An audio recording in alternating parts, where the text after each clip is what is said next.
महाकुंभ की कहानी समुद्र मंथन से जुड़ी है। समुद्र मंथन के दौरान देवता और असुरों ने अमृत कलश को प्राप्त करने के लिए मिलकर समुद्र को मथा। इस प्रक्रिया में से अमृत कलश से कुछ बूंदें पृथ्वी पर गिरी। यह वह पवित्र संगम है जहाँ गंगा, यमुना और अदृश्य सरस्वती की धारा आस्था गूंजती है। संतों की वाणी गूंजती है, दीपों की ज्योति जलती है और पूरे विश्व से आए श्रद्धालु पुण्य की डुबकी लगाकर मोक्ष की कामना करते हैं। To catch these drops, the god flew through sky and collect them in their kalash. Where some drops fell to the earth, the place where the drops fell are the location where Mahakumbh is celebrated: Prayagraj, Haridwar, Ujjain and Nashik. Mahakumbh का आयोजन हर 144 वर्षों में किया जाता है जब बृहस्पति और सूर्य की स्थिति अनुकूल होती है। But do you know Mahakumbh is considered the largest human gathering in the world? Over 100 million people attend for a period of 49 days.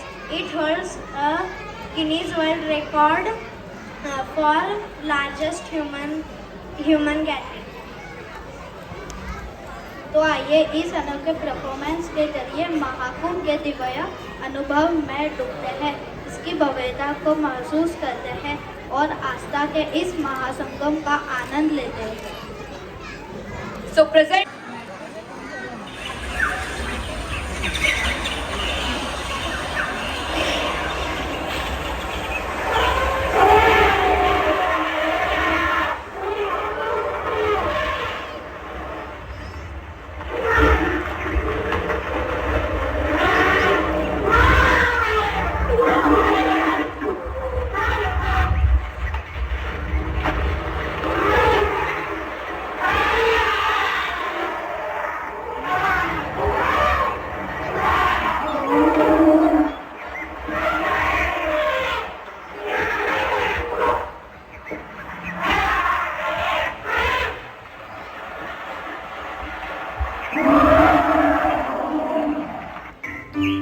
एक बार दुर्वासा ऋषि कहीं जा रहे थे तो उनके सामने से इंद्र आ गए। इंद्र को देखकर दुर्वासा ऋषि प्रसन्न हुए और प्रेम स्वरूप उन्होंने एक हार इंद्र को भेंट कर दिया। इंद्र ने हार को अपनी सवारी गजराज के ऊपर फेंक दिया और वो हार हाथी की सूंड से गिरकर जमीन पर गिर जाती है और उस पे हाथी का पैर पड़ जाता है। बाद में उस रास्ते से दुर्वासा ऋषि का फिर से जाना होता है और देवराज इंद्र को भेंट दी हुई माला की दुर्दशा देखकर दुर्वासा मुनि क्रोध में आकर इंद्र को श्राप दे देते हैं। दुर्वासा कहते हैं, हे इंद्र, जिस धन संपदा का तुम्हें इतना अभिमान है कि मेरे द्वारा दी गई भेंट का तुमने अनादर किया है, आज से तुम लक्ष्मी विहीन हो जाओगे। ब्रह्मा जी के साथ अन्य देवता नारायण की शरण में जाते हैं। इंद्र भगवान बोलते हैं, भगवान विष्णु के चरणों में कोटि कोटि प्रणाम। हे भगवान, धन की देवी लक्ष्मी हमसे नाराज हो गई है, जिसके कारण असुरों ने देवलोक पर अधिकार कर हमें देवलोक से बाहर निकाल दिया। अब आप ही हमारा एकमात्र सहारा है, कुछ करिए प्रभु, कुछ करिए। देवराज इंद्र, विचलित होने से काम नहीं चलेगा, मेरी बात ध्यान पूर्वक सुनो। इस समय असुरों पे काल की कृपा है और उनका योग अच्छा चल रहा है और तुम चाहकर भी उनका कुछ नहीं बिगाड़ सकते। इसलिए एक ही उपाय है, अमृत। परंतु हे नारायण, ये अमृत मिलेगा कहां से? अमृत समुद्र में मिलेगा, सागर का मंथन करने से मिलेगा। परंतु हमें तो अमृत के विषय में कुछ ज्ञान नहीं है। हे देवराज, जैसे दूध के अंदर मक्खन छिपा तो होता है, लेकिन तब तक नहीं मिलता जब तक दूध को मथा नहीं जाता। उसी प्रकार अमृत भी तभी मिलेगा जब समुद्र को मथा जाएगा। समुद्र में अनेक रत्न हैं, उसमें से एक अमृत भी है। परंतु हम समुद्र का मंथन करेंगे कैसे? मंथन मतानी और डोरी की सहायता से किया जाता है। मैं आपके लिए मंदर पर्वत को मथानी बनाऊंगा और वासुकी नाग को डोरी, परंतु उसमें एक ही चीज की आवश्यकता होगी, वो है दल जो डोरी को दोनों ओर से खींच सके। इसके लिए आप सभी को दानव को दूसरा दल बनाना होगा। लेकिन प्रभु, क्या दानव हमारी बात मानेंगे? तुम्हें उनसे मित्रता करनी होगी। दानव से मित्रता? पर यह अपमान नहीं होगा। आप सभी अपनी शक्ति खो चुके हैं, इससे बड़ा अपमान क्या होगा? भलाई इसी में है कि दानव से हाथ मिला लिया जाए। जब तक शत्रु की कमजोरी का पता ना चल जाए, तब तक उनके मित्र बनकर रहना ही अच्छा है। जाइए देवराज इंद्र, जाकर समुद्र मंथन की प्रस्तावना रखिए। भगवान विष्णु की सलाह के अनुसार देवराज इंद्र असुरों के राजा बलि के पास जाते हैं और समुद्र मंथन का प्रस्ताव रखते हैं। अगर मैं समुद्र मंथन के इस प्रस्ताव को स्वीकार कर लूं, तो इसमें मेरा क्या फायदा होगा? समुद्र मंथन से अमृत निकलेगा, जिससे देवता और दानव पीकर अमर हो जाएंगे। फिर हमें कोई नहीं मार सकेगा। ठीक है, मैं समुद्र मंथन का प्रस्ताव स्वीकार करता हूँ। इंद्र सुनो, समुद्र से जो भी निकलेगा उस पर हमारा हक बराबर होगा। कोई छल कपट नहीं होना चाहिए। इसकी चिंता ना करें, जो भी रत्न निकलेगा बराबर बटेगा। समुद्र में मदरांचल पर्वत को स्थापित कर वासुकी नाग को रस्सी बनाया गया। जैसे ही मंथन आरंभ होता है, पर्वत डूबने लगता है। तब भगवान विष्णु ने कच्छप अवतार लिया।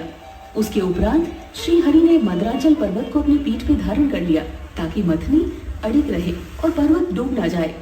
अब ये समस्या हुई कि असुरों ने जिद पकड़ ली कि वो वासुकी नाग को पूंछ की तरफ से ही पकड़ेंगे, जबकि वासुकी नाग के मुख से ही जहर की फुंकार निकलेगी, जो देवताओं को नष्ट कर देती। तभी वहाँ देवर्षि नारद आते हैं। मुख शरीर का श्रेष्ठ भाग होता है और आप तो आज देवताओं से श्रेष्ठ हो। आपको वासुकी नाग को मुख की ओर से पकड़ना चाहिए। तभी असुरों ने कहा, आपकी बात उचित है देवऋषि। देवताओं को ही वासुकी नाग को पूंछ की तरफ से पकड़ना होगा, हम मुख की तरफ से पकड़ेंगे। पूरे देवतागण और देवताओं ने जोश के साथ अमृत मंथन शुरू किया।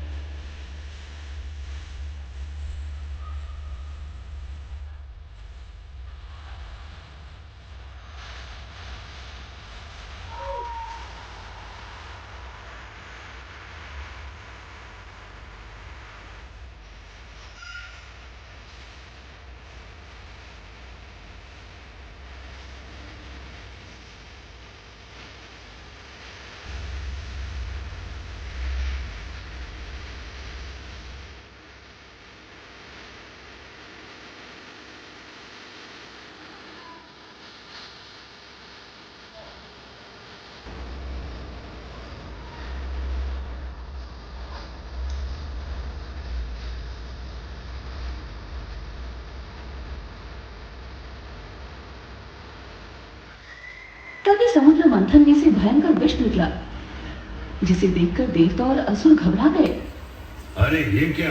ये तो अमृत की जगह विष निकालने लगा। हम सब मारे जाएंगे।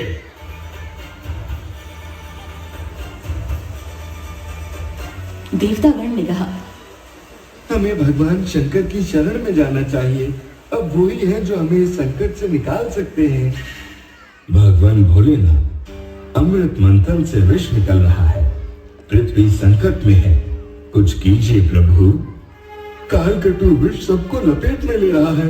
हे महादेव, हम पे अपनी कृपा कीजिए। भगवान शंकर ने कहा, आप लोग बिल्कुल चिंता ना करें, मैं आपके साथ सागर तट पर चलता हूँ। मैं इस विष को ग्रहण करूंगा और इसे अपने गले में रोक लूंगा।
उस विष को गले से नीचे नहीं उतारा और अपने गले में रोक लिया। इसीलिए पूरा जगत भोलेनाथ को नीलकंठ के नाम से भी जानता है। फिर से समुद्र मंथन का आरंभ हुआ और इस बार मंथन में कामधेनु गाय निकली, जिसे ऋषियों ने रख लिया।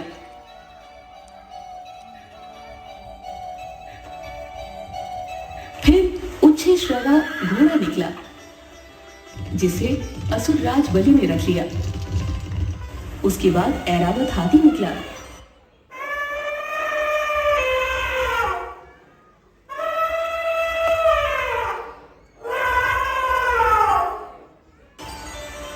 जिसे देवराज इंद्र ने ग्रहण किया। ऐरावत के पश्चात कौस्तुभमणि समुद्र से निकली।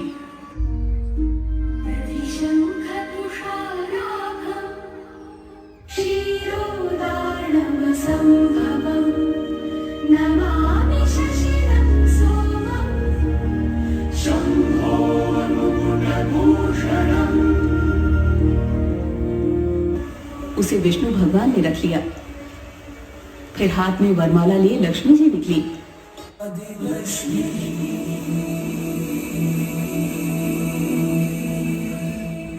श्री धनलक्ष्मी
किसके गले में वरमाला जाएगी, लेकिन लक्ष्मी जी वरमाला विष्णु भगवान के गले में पहना देती है।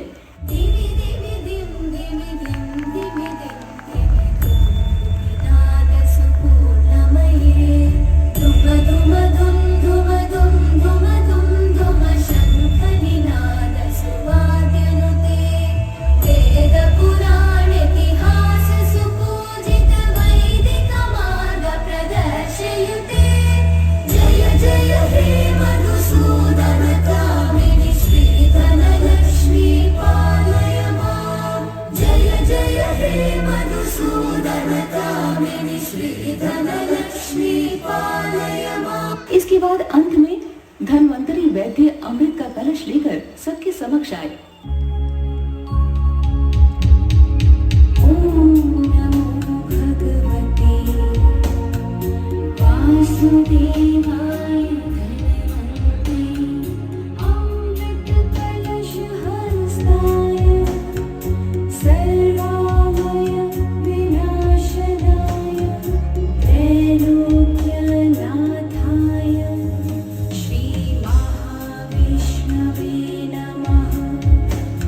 त्रैलोक्यनाथाय श्री महाविष्णवे नमः। श्री महाविष्णवे नमः। श्री महाविष्णवे नमः।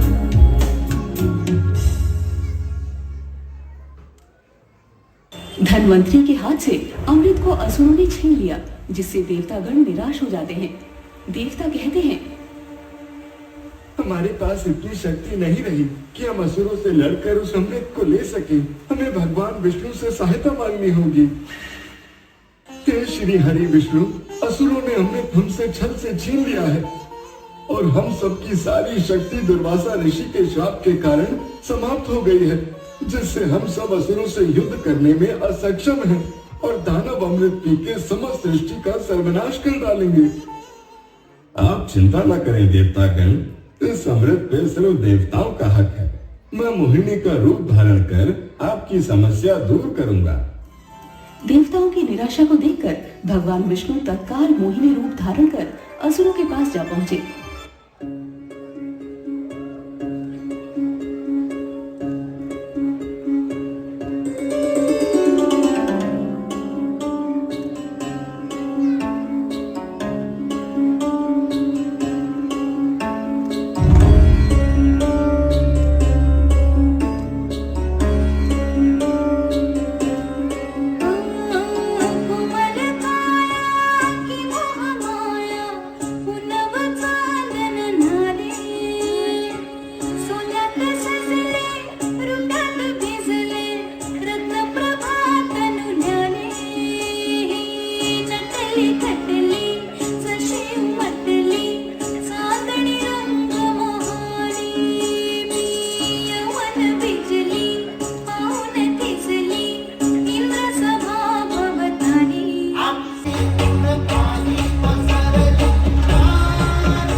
जब असुरों ने उस नव यौवना सुंदरी को अपनी ओर आते हुए देखा, तब वे उस सुंदरी को देखकर पागल हो गए। सारे दानव काम वासना में लीन भगवान विष्णु के मोहिनी रूप के पीछे मदहोश हो जाते हैं। असुर कहते हैं, हे सुंदरी, अगर तुम इस अमृत को अपने हाथों से पिला दो तो इसकी मिठास और बढ़ जाएगी। हे दानवराज, परंतु इस अमृत पर देवताओं का भी हक है। वो आपसे छोटे हैं और आप बड़े हैं। अगर आप उन्हें अमृत नहीं देंगे तो ये छोटापन होगा जो आपके लिए शोभा नहीं देगा। इसके उपरांत देवता भी अमृत पान के लिए आते हैं। हे सुंदरी, अमृत का वितरण आरंभ करो, हमसे और अधिक धीरज ना धरा जाएगा। अतिथि का सत्कार सबसे पहले होना चाहिए। इसके अनुसार सबसे पहले देवताओं को अमृत का पान कराया जाएगा। जैसी तुम्हारी इच्छा सुंदरी, हमें कोई समस्या नहीं है। सभी दानव और देवता एक अलग कतार में बैठ जाते हैं और भगवान विष्णु मोहिनी के रूप में सभी को अमृत पान कराना शुरू कर देते हैं।